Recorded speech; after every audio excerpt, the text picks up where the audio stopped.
اعوذ باللہ من الشیطان الرجیم بسم اللہ الرحمن الرحیم۔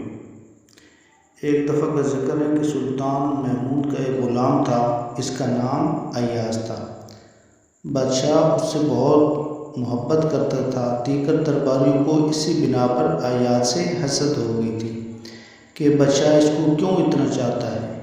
بادشاہ نے اس کو بھانپ لیا اور لوگوں کو یہ بتانا چاہا کہ میں کیوں ایاز سے اتنی محبت کرتا ہوں۔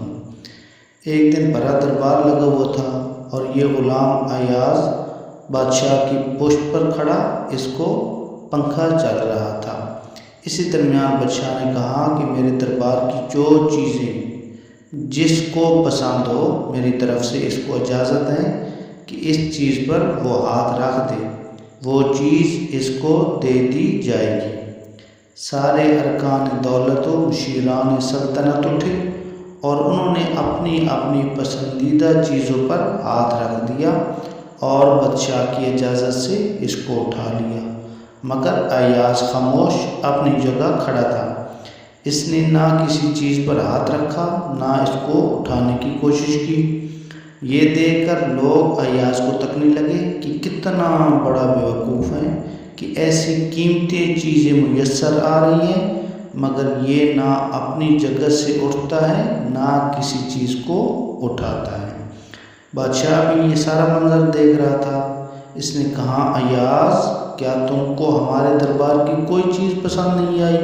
تم نے کسی چیز کو پسند کیوں نہ کیا؟ تو ایاز نے بڑا عجیب و بصیرت افروز جواب دیا۔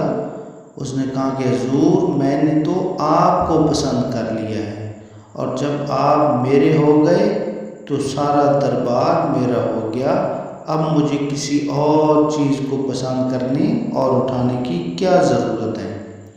ناظرین، ایک مخلوق کا غلام جب اپنے آقا کی محبت میں اس مقام کو پہنچ سکتا ہے تو کیا اللہ تعالیٰ کی ذات اس سے گئی گزری ہے؟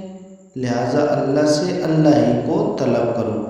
جب اللہ مل جائے گا تو سب کچھ مل جائے گا، جیسے اس غلام ایاز نے بادشاہی کو مانگ لیا تھا۔ اگر کوئی چیز مانگتا تو صرف وہ چیز اس کو ملتی، بادشاہ کی محبت نہ ملتی۔ اسی طرح اللہ سے دنیا مانگو گے تو دنیا ملے گی۔ دنیا والے دنیا مانگتے ہیں مگر عقل مند لوگ اللہ سے اللہ ہی کو مانگتے ہیں۔ جب اللہ کو مانگ لیا تو اللہ اسی کا ہو گیا، جس کا اللہ ہو گیا سب کچھ پھر اس کا ہو گیا۔ اگر ہماری یہ ویڈیو اچھی لگی تو پلیز لائک کر دینا اور ہمارے چینل کو سبسکرائب کر دینا اور بیل کے آئیکن کو پریس کر دینا تاکہ اسی طرح کی ہر نئی آنے والی ویڈیو آپ تک پہنچتی رہے۔ اللہ تعالیٰ آپ سب کا حامی و ناصر ہو۔ والسلام ورحمۃ اللہ۔